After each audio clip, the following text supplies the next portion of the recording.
Hello mga idol, gusto nyo bang malaman kung paano ang pag-set up ng inyong star goals, yung kamukha nito, at saka yung star message na lumalabas sa ating video, sa ibaba ng ating video. Kagaya nito. Bakit mahalagang star goals? Kasi ang star goals, kung halimbawa ay 1,000 ang star goals natin, pag nakaipon na tayo ng 1,000 stars, saka palang papasok yan sa ating account pag swelduhan na.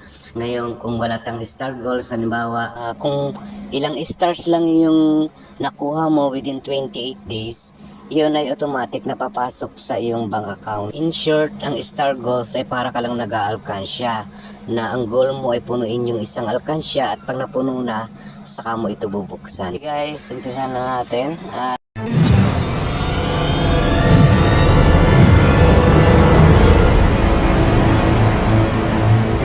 Siyempre, open muna natin yung ating Facebook. Sa mga di pa nakasubscribe, subscribe naman. Pag nandito na tayo sa ating Facebook, punta tayo dun sa ating picture profile sa taas. And then, buksan natin yung ating professional dashboard. Ayan. Dito sa professional dashboard, scroll up nyo lang. Scroll up. And then, pindutin natin yung monetization.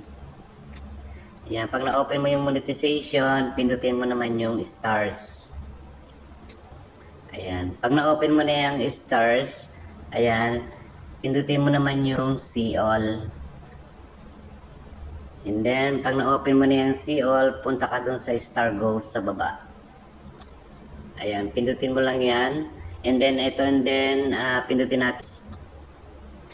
Ayan, pag na-open mo na yung create goals, guys, ayan na. So, dito muna tayo sa goal title. So, ganito yung ilalagay ko sa aking goal titles. Ayan. Hello, habang nagtatype tayo mga idol, shout out sa aking mga star senders. Sa mga hindi pa nakapollow dyan, baka naman pwede follow na rin ako. 1,000 lang ilalagay ko mga idol kasi wala pa naman akong gaano maraming stars. Saka pwede na rin yan, mahigit 500 pesos na rin yan. Dito naman sa goal details, optional yan, pwede nyo lang hindi lagyan. Guys, dito naman sa profile level goals, yan ay kung nag-upload lang kayo ng video, hindi naman kayo nagla-live, so yan ang pipiliin nyo. Ngayon kung nagla-live naman kayo guys, doon kayo sa video level goals. So ayan, so ako profile level goals, hindi pa naman ako nagla-live guys, and anytime pwede naman yung palitan yan. Time welcome, baka maisipan nyo rin na mag-live na, so pwede yung palitan yan anytime. Then, dito naman tayo sa goal amount. So, yun nga, 1,000 lang. Kaya ang ilalagay ko guys is 1,000 lang naman yung aking goals. Mga idol, kung marami naman nagsesend sa inyo ng stars, pwede nyo lakyan ito kasi ang 1,000 stars is equivalent lang ng $10. Tapos yan, pindutin nyo na yung publish guys. Yan, pag pinindot nyo yan mga idol, ganito yung lalabas. At kung magbago yung isip nyo guys, pwede nyo palitan yan. Ayan, pindutin nyo lang yung create goals sa baba. Ngayon, back tayo sa taas. Ayan, then, set up naman natin guys yung ating stars promotion message. So, pindutin natin yung stars promotion message. Ayan.